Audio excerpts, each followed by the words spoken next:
অল্প একটু সবজি ছিল ঘরে, তাই দিয়েই আজ বানিয়ে নিলাম ভেজ পোলাও। একটুখানি সয়াবিনও অ্যাড করেছি এর মধ্যে, খেতে কিন্তু ভীষণ ভালো হয়। রান্নাটা প্রায় শুরু করে দিয়েছি, তারপর মনে পড়েছে বন্ধুদের সাথে তো শেয়ার করতে হবে। কাজু কিশমিশটা আগে থেকে ঘিয়ে ভেজে তুলে রেখেছি, আর এদিকে সবজি ম্যারিনেট করে রেখে দিয়েছি, আর চালটাও ভিজিয়ে রেখে দিয়েছিলাম।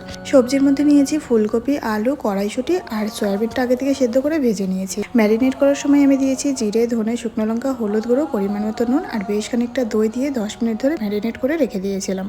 কড়াইয়ের মধ্যে অল্প একটু সাদা তেল আর 1 চামচ মতো ঘি দিয়ে গোটা গরম মশলা, জিরে, শুকনো লঙ্কা, তেজপাতা ফোড়নে দিয়ে পেঁয়াজ টমেটোটা ভাজতে দিয়েছি। ভালো করে ভাজা হয়ে গেলে ম্যারিনেট করা সবজিটা ঢেলে দিয়ে কষিয়ে নিলাম বেশ কিছুক্ষণ। তারপর চালটা দিয়ে আরো বেশ কিছুক্ষণ ভেজে নিয়ে যতটা চাল তার ঠিক ডবল পরিমাণে জল দিয়ে গ্যাসের ফ্লেমটা মিডিয়াম টু হাই রেখে 10 মিনিট ধরে ঢাকা দিয়ে রেখেছিলাম। মাঝখানে একটু যদিও নেড়ে নেড়ে দিতে হচ্ছিল, তারপর 1 চামচ মতো ঘি দিয়ে ঢাকা দিয়ে রেখেছিলাম। ব্যাস একদম রেডি আমাদের ঝরঝরে ভেজ পোলাও। তোমাদের রেসিপিটি কেমন লাগলো কমেন্টে জানিও, ভালো লাগলে একটা লাইক দিয়ে ফলো করে আমার সাথে থেকো। দেখা হচ্ছে পরবর্তী ভিডিওতে।